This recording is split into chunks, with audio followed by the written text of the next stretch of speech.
হিন্দু ভাইদের কথা প্রিয় ভাইরা, আপনারা জানেন দীর্ঘ কোটি বছর যাবৎ বাংলাদেশের মাটিতে বিনা ভোটে একটি হায়না সরকার জোর করে ক্ষমতায় কে উঠেছিল। 2014 সালে তারা বিনা ভোটে অবৈধভাবে সরকার গঠন করেছিল। দেখেছেন তারা দিয়ে ভোট রাতের বেলা দিয়ে তারা ভোট বাক্স রাতের বেলা ভর্তি করে অবৈধভাবে ক্ষমতায় কে উঠেছিল। সংগ্রামী ভাইরা, 2024 সালে তারা আবারও তারা বিনা ভোটে তারা নির্বাচনে ভোট করে তারা ক্ষমতায় অধিষ্ঠিত হয়েছিল। সংগ্রামী ভাইরা, এই প্রতি বছর এই সরকার খুনিয়াছিরা অবৈধভাবে ক্ষমতায় থেকে মানুষের কথা বলার কোন অধিকার ছিল না, মানুষের যার মানের করে হত্যা ছিল না। প্রিয় ভাইরা, এই প্রতি বছরে তারা চেয়ারপারসন তিন ভাইয়ের নির্বাচিত সাবেক প্রধানমন্ত্রী গণতন্ত্রের মা আব্বাসীর নেত্রী দেশের বেগম খালেদা জিয়ার জনপ্রিয়তায় ঈর্ষান্বিত হয়ে তার বিরুদ্ধে মিথ্যা মামলা দিয়ে তাকে কারাগারে বন্দী করে রেখেছিল। বিএনপির ভারপ্রাপ্ত চেয়ারম্যান আগামী দিনের প্রধানমন্ত্রী যারা তারেক রহমানের বিরুদ্ধে একটার পর একটা মিথ্যা মামলা দিয়ে তাকে আজকে বিদেশের বাইরে আজকে তাকে অবস্থান করতে হয়েছে। শুধু দেশের বেগম খালেদা জিয়া নয়, শুধু তারেক রহমান নয়, বিএনপি হাজার হাজার লক্ষ জনতার বিরুদ্ধে এই 16 বছরে মিথ্যা মামলা দিয়ে প্রত্যেক নেতা কর্মীকে 100-200 মামলা দিয়ে তাকে কারাগারে ভর্তি করে রেখেছিল, কারাগারে বন্দী করে রেখেছিল। অর্থাৎ গোটা বাংলাদেশকে একটি বৃহত্তর কারাগারে পরিণত করেছিল।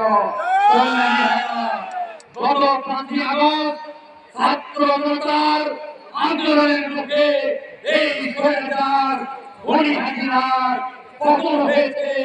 শেখ হাসিনা বাংলাদেশের বাইরে থেকে উনি পালিয়ে ভারতে অবস্থান করছেন। আজকে আমরা এই সরকার এবং এই ব্রিটিশ ভারত থেকে বলতে চাই, আজকে সরকার হাসিনার পতন হয়েছে, আমেরিকা যুক্তরাষ্ট্রের অবস্থান হয়েছে। আজকে আপনাদের কাছে আমি এখন আপনারা দেখতে চাই, আজকে এই বিজয় ছাত্র সমাজের বিজয়, আজকে এই বিজয় বাংলাদেশের 16 কোটি ভারতীয় মানুষের বিজয়। এই বিজয়কে আমাদের ধরে রাখতে হবে। আমাদের নেতা আগামী দিনের রাষ্ট্রনায়ক বিএনপির ভারপ্রাপ্ত চেয়ারম্যান আপনাদের কাছে আহ্বান করেছেন, আমেরিকা 40 বছর যে জুলুম নির্যাতন করেছে, আমরা যদি সেই জুলুম নির্যাতন করি তাহলে আমি আর বিএনপির মধ্যে কোন পার্থক্য থাকবে না।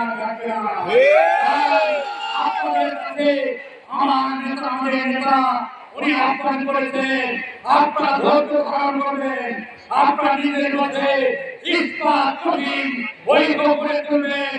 আমাদের বিএনপির নেতা কর্মী এবং আমাদের জামাতের নেতা কর্মী কোন অন্যদের কোন নেতা কর্মীদের উপরে যেন অন্যায় ভাবে কোন প্রকার জুলুম নির্যাতন না করে আমাদের নেতা আপনাদেরকে আহ্বান করেছেন। আপনারা কেউ যদি আমাদের মধ্য থেকে হলেও কেউ যদি কোন প্রকার জুলুম নির্যাতন করে, কারো জানমালের যদি হস্তক্ষেপ করে, আপনারা সকলে ঐক্যবদ্ধভাবে তাৎক্ষণিকভাবে তার প্রতিবাদ করবেন এবং আমাদের নেতা তারেক রহমান করবেন। আমাদের নেতা আপনাদেরকে জানিয়ে দিয়েছেন উনি নিজে তার সামরিক ব্যবস্থা নেবেন এবং তাকে আইনের কাঠগড়ায় দাঁড় করানো হবে।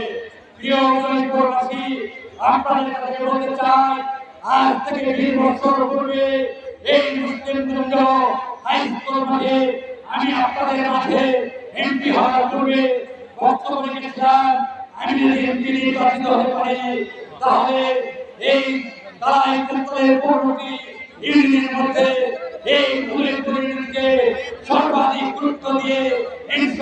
কাজ করবো। আপনারা আমাকে বিয়ে বানিয়েছিলেন, আমি চেষ্টা করেছি, আমি যখন করে এই রুলের পরিণতির প্রত্যেকটা রাস্তায় প্রত্যেকটা আমি বন্ধ করেছি, আমি লক্ষ্য করেছি শুরু থেকে এই মুসলিম বন্ধ পর্যন্ত এবং মুসলিম বন্ধ থেকে কখনো এই বৈশাখী হাট পর্যন্ত রাস্তা পাকা ছিল না, একটি মাত্র রাস্তা পাকা ছিল নুরুল থেকে বেরিয়ে পর্যন্ত।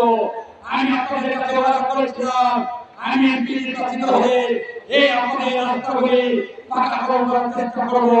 আমি কথা রেখেছি আমি এমপি নির্বাচিত হওয়ার 3 মাসের মধ্যে নুরুল থেকে আপনাদের বাসা পর্যন্ত 2 কিলোমিটার রাস্তা পাকা করে দিয়েছিলাম। এই থেকে নয়াপাড়া পর্যন্ত রাস্তা আমি পাকা করে দিয়েছি। এই মুসলিমগঞ্জ থেকে বিএন পর্যন্ত আমাদের রাস্তা পাকা করে দিয়েছি। এই মুসলিমগঞ্জ থেকে তেলিয়ার পর্যন্ত আমাদের রাস্তা পাকা করে দিয়েছি। এই মুসলিমগঞ্জ থেকে বাসের ব্রিজ পর্যন্ত রাস্তা পাকা করে দিয়েছি।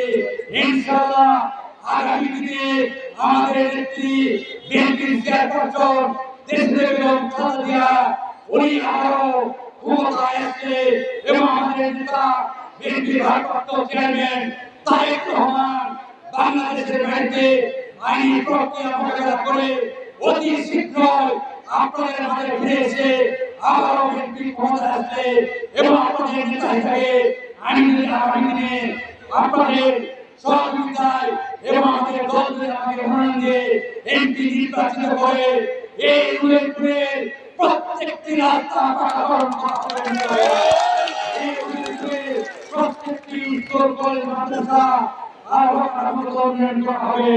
পরিশেষে আমি বলতে চাই আপনারা আমাকে আন্তরিকভাবে সহযোগিতা করেছেন। এখানে প্রত্যেকে আমার ভাই, প্রত্যেকে আমার চাচা, প্রত্যেকে আমার সন্তান। আমি মনে করি এই উল্লেখপুর আমার মাটি, এই উল্লেখপুর থেকে আমার রাজনীতি শুরু হয়েছিল। এই উল্লেখপুরে আপনাদের ভালোবাসা নিয়ে আমি বিগত দিনে এমপি নির্বাচিত হয়েছিলাম। ইনশাআল্লাহ আগামী দিনে আপনাদের সহযোগিতা নিয়ে এই উল্লেখপুরের মাটিতে আর কোন অন্যায় হতে দেব না। আপনাদের উপরে জুলুম নির্যাতন করা হয়েছে, আজ থেকে আপনার মুক্ত। এই উল্লেখপুরের মাটিতে আপনারা স্বাধীনভাবে নির্ভয় নিশ্চিতে আপনাদের ব্যবসা বাণিজ্য করবেন, আপনারা প্রত্যেকে আপনাদের কর্মকাণ্ড করবেন। আপনাদের উপরে যদি কেউ কোনো পরিমাণ প্রকার জুলুম নির্যাতন করে আপনারা অগ্রাহ্য করবেন, আপনাদের সঙ্গে নিয়ে তার তাৎক্ষণিক জবাব এই উল্লেখপুরের মাটিতে পরিস্থিতি আপনাদের হচ্ছে। আমি আপনাদের রাখতে চাই আপনারা সকলে আমার জন্য দোয়া করবেন।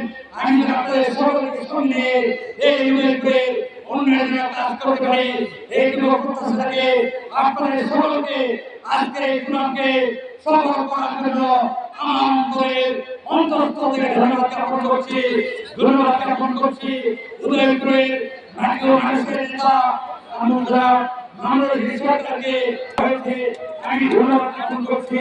আমার সদস্যকে বিভিন্ন এই খেলায় বিভিন্ন থেকে আগত বিভিন্ন নেতৃবৃন্দ এখানে শেষ করছি। শহীদ জিয়া অমর হোক, খালেদা জিয়া জিন্দাবাদ, তারুণ্যের অহংকার, তারেক রহমান জিন্দাবাদ। এটা হবে রাজপথে, কথা হবে মিছিলে মিছিলে। আসসালামু আলাইকুম ওয়া রাহমাতুল্লাহ।